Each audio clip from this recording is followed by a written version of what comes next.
Bonjour, je partage avec vous aujourd'hui 3 magnifiques et précieuses leçons apprises de la lecture du livre L'effet cumulé ou The Compound Effect de Darren Hardy. Je suis Samia, ingénieure en gestion du changement et ici on parle de changement, de transformation, mais surtout de design de vie ou l'art de transformer votre potentiel et vos talents en une vie que vous adorez. Et tout de suite, les 3 leçons apprises de ce livre et comment j'ai pu les mettre en pratique. La première leçon que j'ai apprise de ce livre peut sembler évidente, mais elle est très importante à mettre en application parce qu'il ne suffit pas de savoir les choses, il faut les vivre et il faut les pratiquer. Et cette première leçon, c'est que rien, aucune transformation ne vient du jour au lendemain. C'est justement l'effet cumulé, c'est des petites touches qu'on va mettre dans sa vie d'une journée à une autre qui vont nous permettre de la transformer.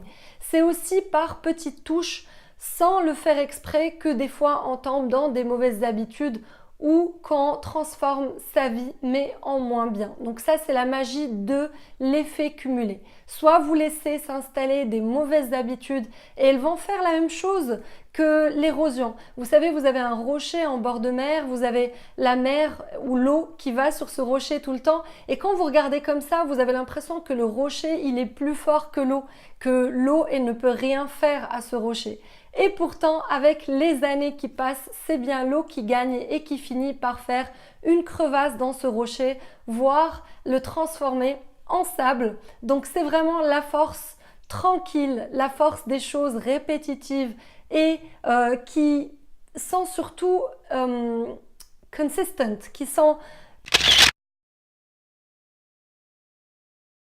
toujours là, qui se répètent d'un jour à l'autre, etc., qui vont forger et qui vont faire notre vie. Donc soit vous ne faites pas attention, des petites habitudes s'installent et elles grignotent et elles transforment votre vie vers le moins bien sans vous rendre compte, ou alors vous prenez le pouvoir de l'effet cumulé et vous l'appliquez de façon positive et de façon intentionnelle dans votre vie en mettant en place des toutes petites habitudes qui vont pouvoir révolutionner votre vie et la transformer en une vie extraordinaire.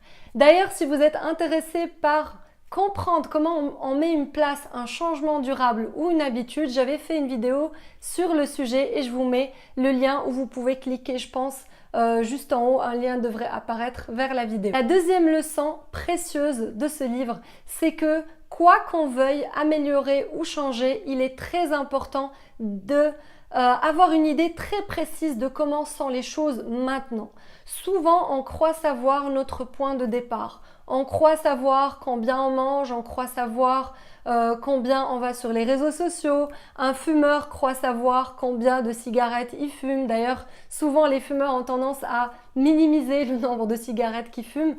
Mais quand on mesure les choses, c'est un peu différent. Or, prendre conscience de façon factuelle de vraiment ce qu'il en est et du point de départ est vraiment la base de n'importe quel changement, parce que si on triche sur le point de départ, même si on fait un super plan, imaginez vous êtes dans une montagne et vous voulez faire une randonnée, si vous vous trompez sur le point de départ, même si le reste de votre voyage il est très bien ficelé, vous n'allez pas atterrir au bon endroit en suivant les mêmes indications parce que vous n'étiez pas au clair sur votre point de départ. Donc, si vous voulez mettre en place une transformation dans un domaine de votre vie, ce que Darren nous invite à faire, et c'est vraiment très simple, c'est de traquer vos habitudes dans ce domaine. Un exemple pratique où j'ai pu utiliser cette leçon, c'est d'améliorer mon temps passé sur les réseaux sociaux. Je me rendais compte que je passais peut-être un peu de temps que je pourrais passer sur d'autres projets et j'avais estimé ce temps-là à environ 30 minutes par jour.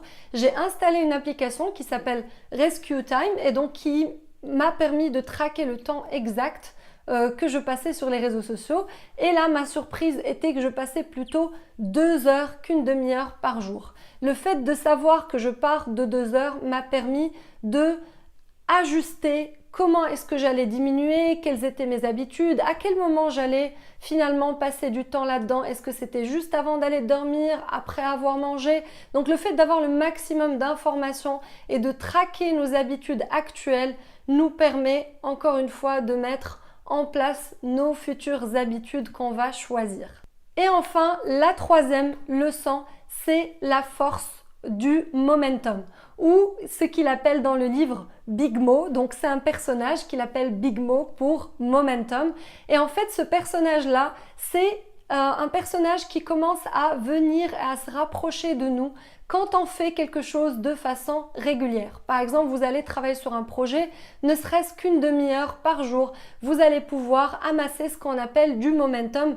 C'est un peu la même force que va acquérir quelque chose qui dégringole. Par exemple, une boule de neige, quand elle commence à se former, au début, elle va bouger petit à petit et puis elle va prendre un peu de l'ampleur à fur et à mesure et donc elle va prendre de la vitesse. Et ce qui est aussi intéressant à savoir sur notre copain Big Mo ou Momentum, c'est qu'il est aussi très facile de le virer ou de le perdre et que quand on le perd, on est très mal pour avancer sur nos projets et sur nos objectifs et on le perd quand on arrête d'avancer sur un projet, sur un sujet, sur une habitude. Quand on abandonne quelque chose pour une certaine durée et qu'on veut la reprendre, c'est toujours plus difficile parce que c'est toujours plus ardu d'essayer de se rabibocher avec ce fameux Big Mo. Voilà, c'était 3 leçons que j'ai apprises et que je voulais partager avec vous de ma lecture de l'effet cumulé. Si cette vidéo vous a inspiré, n'hésitez pas à lui mettre un pouce bleu. N'hésitez pas également à la partager et à vous abonner à la chaîne pour plus de vidéos de ce genre. Merci d'être resté avec moi jusque-là. Je vous souhaite une excellente journée et à très bientôt dans une nouvelle vidéo.